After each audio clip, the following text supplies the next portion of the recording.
Hello, I'm Dweebus, and here's my overview of Allegiance as a mechanic and why I think it's bad game design, but I like it anyways. Allegiance isn't a very liked keyword, and it's not very hard to see why. It often leads to the creation of decks that pretty much build themselves. By limiting the amount of cards that you can have from other regions, there's very little room to actually innovate and build upon these decks. Allegiance cards need to be strong in order to encourage you to stay within a singular region, but that usually ends up you usually end up with an overtuned card that you're really looking for that one card that's your only reason for sticking in a mono region, and if you attempt to splash outside of the region, there is a small but very annoying chance that you're gonna miss Allegiance and your card is gonna be completely worthless. So here's the beta crew. These are the cards, the Allegiance cards that shipped out with Legends of Runeterra out of beta. And these cards, these upcoming cards, come in two flavors. So amazing that they had to be nerfed, sometimes multiple times, and so dog water that they never even saw the light of day, and therefore there was no mono region versions of their decks. So Vanguard Bannerman, probably the first card that comes to mind when you hear Allegiance. It's really good. It was amazing, and it actually got nerfed. It used to buff itself. It is an elite, so Demasia's whole mono region identity was elites, and this played into it perfectly. Elites want to go wide, they want to be big, and they want to end up attacking multiple times. And a lot of decks that ran Vanguard Bannerman that were mono Demacia splashed for Ionia's Deny because the deck was so vulnerable to mass removals. And a fun little fact, the voice actor for this card is the same as Yasuo Illidan and multiple Fallout New Vegas NPCs. Avarosan Outriders. With the good comes the bad. Avarosan's Outriders sucked. They still suck. They were never good. They're too slow to pay off. They used to be a 3-3 overwhelm, now they're a 4-4 overwhelm. That did not help the case at all.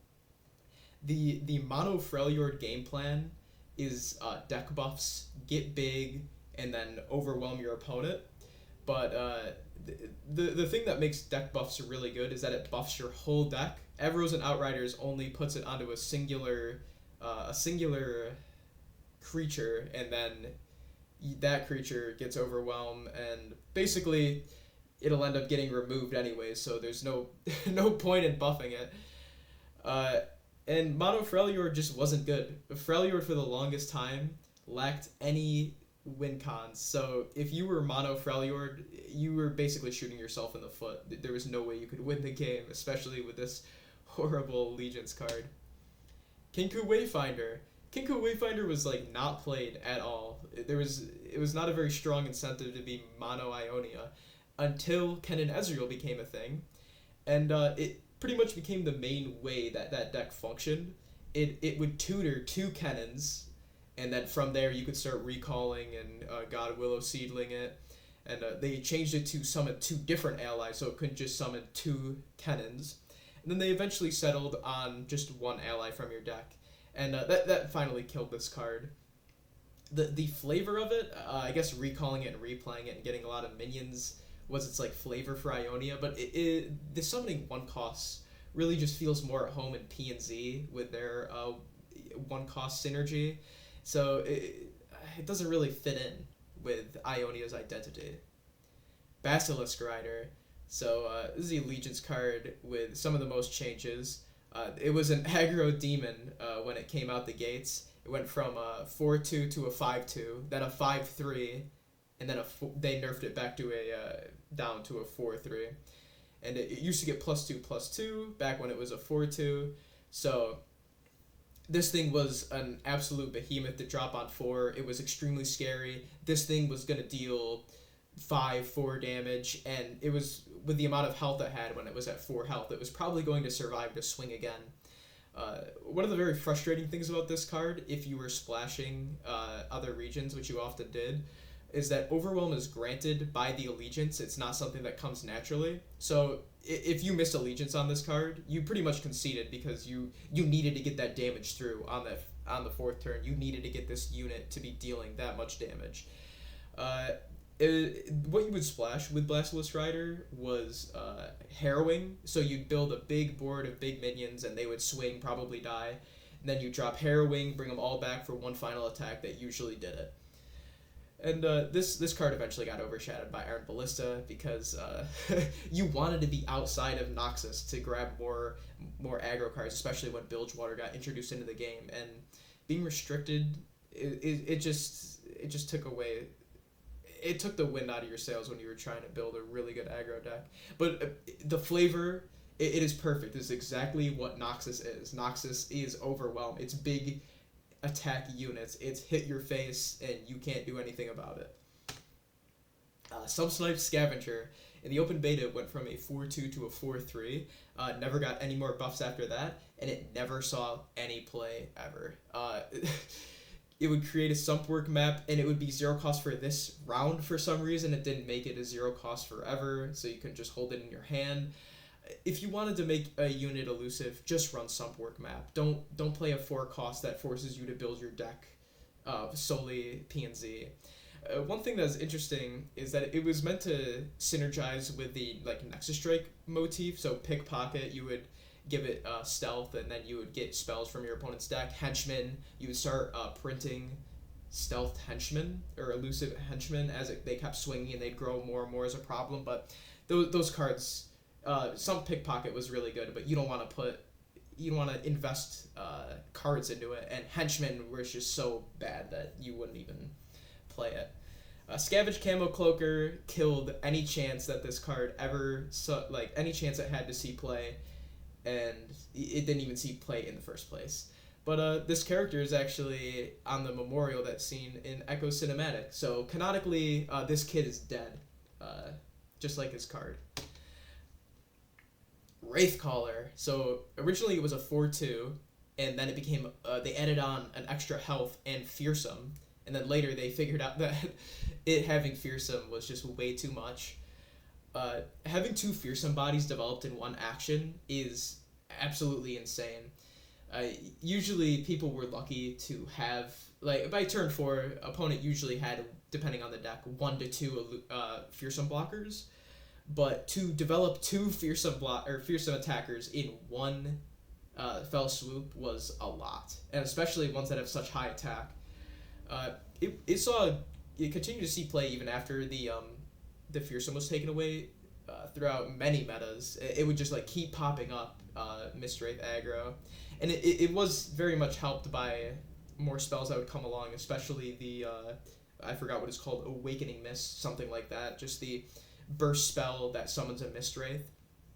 And even though part of its identity is fearsome is attacking with some damage, it just feels weirdly aggro for Shadow Isles Allegiance card. It makes sense, but when I think of Shadow Isles, I think of slow control, I think of drain, but aggro is a part of its identity. Alright, so upcoming is the new regions. New in parentheses because they are 4 years old now. Oh my lord. And these cards, you could tell that they really started getting a hang of how to make allegiance cards. Those allegiance cards behind us, they were either way too good or just horrible. These ones it's a lot more consistent in their power level. Yordle Grifter. This card was one of the few Allegiance cards that would see play outside of a deck that you're specifically building around Allegiance. You would see you'd see 12-28 splits where the odds of hitting your Allegiance just wasn't that good. And that's because Yordle Grifter used to create the warning shot, no matter what, whether you hit Allegiance or not. And they eventually tacked on the warning shot to the Allegiance. This card is still insanely good. It sees play in Sejuani GP. It is, you just splash Sejuani and then have all of the bilge hitting the Nexus stuff, and it just does everything that Bilgewater wants to do. It steals cards, gains value. It's a pretty nice body, fearsome blocker, brash blocker, and it creates a warning shot, which in my opinion, I love barrels, I love kegs. Warning shot is really good. Give it a barrel, give it a Dreadway, that's 4 damage. That's a burst decimate. I mean, how can you do better than that? Mountain Scryer. Uh, One of my personal favorite Allegiance cards. It was really interesting, but it didn't really see that much play. They even buffed it from a 2-3 to a 3-4, gave it a much more beefy body, but it still struggled to see play. Targon is the only region that can invoke, so flavorfully, it makes sense. Discounting Celestial cards, it was like one of the Celestial payoffs, I guess, if you were trying to go full-blown Celestials, but Celestials mostly just splashed. You weren't really a hardcore Celestial deck. And, discounting, having a value engine is good, but on a 4-mana body that you have to keep alive, it's just not worth it. And this card eventually got overshadowed by Cosmic Call when it came out, because if you want to be discounting your Celestial cards, you don't want to... first of all, you're only saving 1 mana per card, and you don't want it to be attached to a body you're going to lose. So Cosmic Call completely obliterated any chances of Mountain Scryer seeing the light of day. Golden Ambassador. Golden Ambassador was never changed. It never was buffed. It was never nerfed. Shurima is the only region that has mono region support beyond this Allegiance card. So it makes a lot of sense for this card to actually exist. It's a very strong card in Sundisk. It's pretty much always a 2 of. I don't know if it's a 3 of. I haven't seen deck lists lately. Mono Shurima, they need their champions. Champions are very important to get the Sundisk fully online, and the +2/+2 is a really nice bonus, so you can play them and not really worry about anything except for hard removal. And this is, in my opinion, the only Allegiance card that actually makes sense to exist in the game. And finally, we have Gruff Grenadier with the controversial addition of Bandle City. This card was also never changed.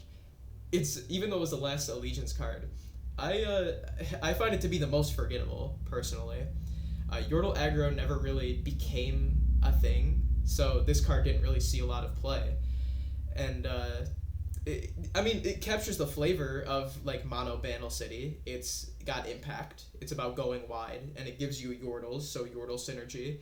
But this card always felt to me more like a formality. It felt like the regions beforehand have had Allegiance cards, therefore Bandle City needs an Allegiance card. It doesn't really feel like it needs to exist.